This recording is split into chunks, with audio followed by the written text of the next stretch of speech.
Use education, collaboration, and accountability to build a team of brand evangelists. The people on your team are essential to your brand's growth and success. Whether you're a solo entrepreneur and you simply have one or two strategic partners or referral sources, or you've got a business with partners and employees, it's your job to make sure that everybody is on board with your vision of the brand's culture. It does you no good at all to do all the work to create an authentic brand if the people on whom you rely to work with you on your brand are not in sync with you. Makes sense, right? If you have partners that run the business with you, you need to make sure that their vision of the business matches yours. If you have strategic partners and referral sources that send work your way or collaborate with you on projects, well, then you need to make sure that they understand your brand culture thoroughly so that everything that they bring to the table fits your goals. And if you have employees, especially those who interact with your audience, you have to make sure that they're not only aware of your brand's vision and mission, but that they also share it and are as excited about it as you are. So regardless of the size and structure of your team, you can use education, collaboration, and accountability to ensure that every member of your team is what I call a brand evangelist. Someone who understands the brand culture, is able to articulate and share the values of your brand culture with others, and is on board with and enthusiastic about the vision and mission you've created. The first step is education. Don't ever assume that the people on your team understand any aspect of your brand's culture. Their presence in the business does not automatically clue them into every aspect of your vision and mission. They need guidance and education. So the first thing you can do is to let them know up front that your business operates with a guiding vision and mission.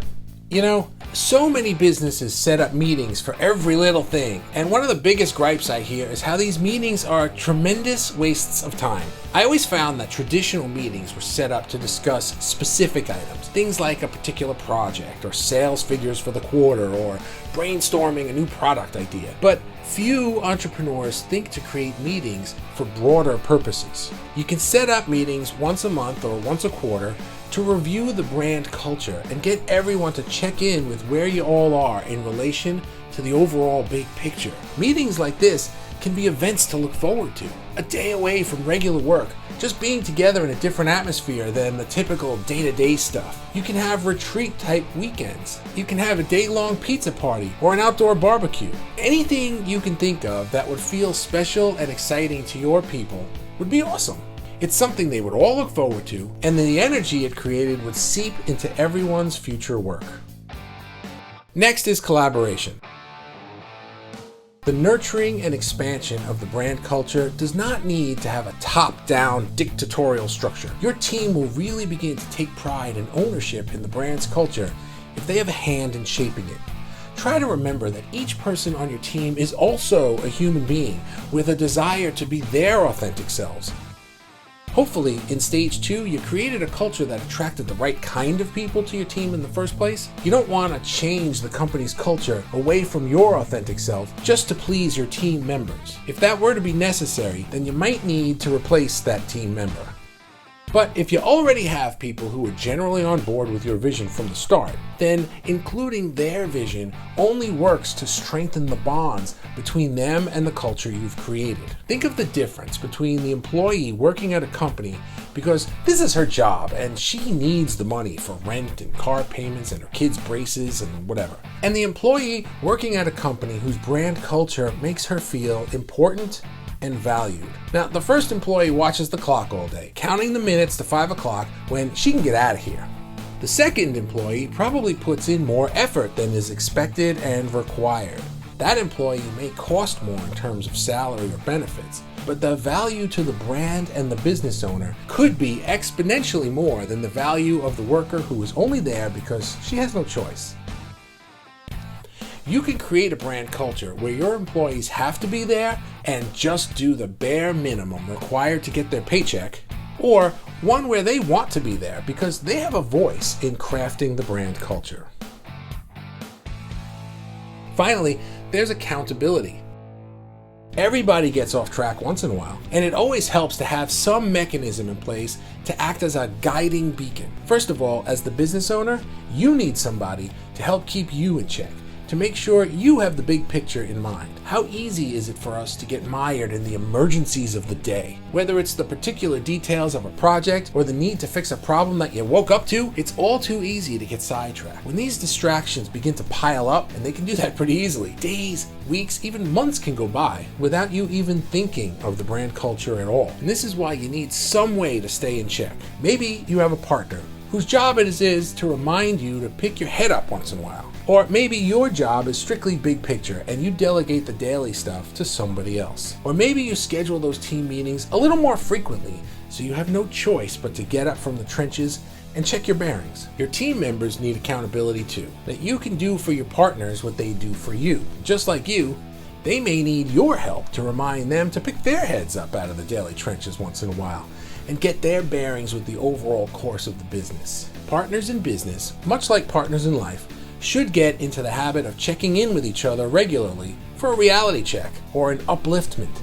Sometimes you will be the uplifter and sometimes your partner will, but it's important to be there for each other and to help each other stay on track. Accountability between partners can also be useful when you make plans for what each of you will accomplish, maybe within a given time frame, and then report to each other on progress. Working alone, it's all too easy to make grand plans, but never really accomplish them. We are accountable to no one but ourselves, and it can be tempting to put off difficult or uncomfortable tasks. But when you have a partner, or even just an accountability partner, now you are accountable to that person regarding what you did or did not accomplish. Now you can take that a step further and create accountability partners for everyone in your business. Most businesses tend to work in a top-down fashion. People are accountable to their bosses, right on up the corporate ladder.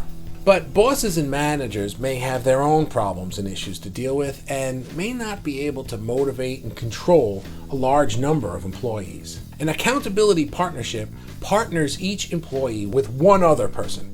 Now, these two people are accountable to each other. They can help each other remain focused and motivated and achieve their individual goals. You can take it a step further and reward those partnerships who reach certain thresholds. When people are working merely so they can avoid trouble or notice from their boss, they tend to do the least that's required of them. But when people are engaged in friendly competitions, working toward common goals and fun rewards, well, they tend to get much more creative and do more than you might have ever expected.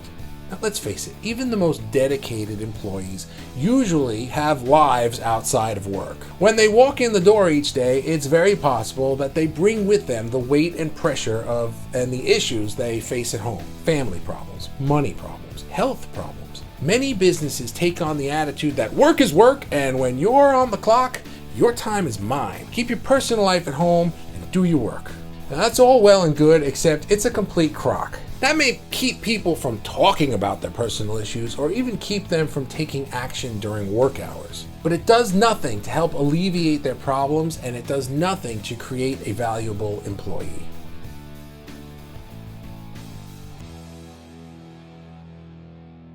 Fuel Blue is very small. It only consists of me and my wife, Laura. Now, because she's my wife and it's just the two of us, we have very few barriers between life and work. We are as much partners in business as we are in life. So we see our jobs as primarily being to keep each other focused and motivated. We rarely begin our days without checking in with each other, discussing not only the needs of the moment or the day, but also how on track we are with our overall plans. Nearly every day, we sit with our morning coffees and plan out our day, our week, and typically our longer term plans as well. We compare where we are in relation to where we're going, and we adjust our actions when necessary. In addition, we also map out the actions we're going to take, and then keep each other accountable for doing them. If I don't do what I'm supposed to do, I can be in pretty big trouble. And if she doesn't do what she's supposed to do, well, I can be in pretty big trouble if I point that out. Wait, I don't think that's how it's supposed to work. Anyway, the point is, whether you have a one-person business or a mega corporation, every person should have an accountability partner.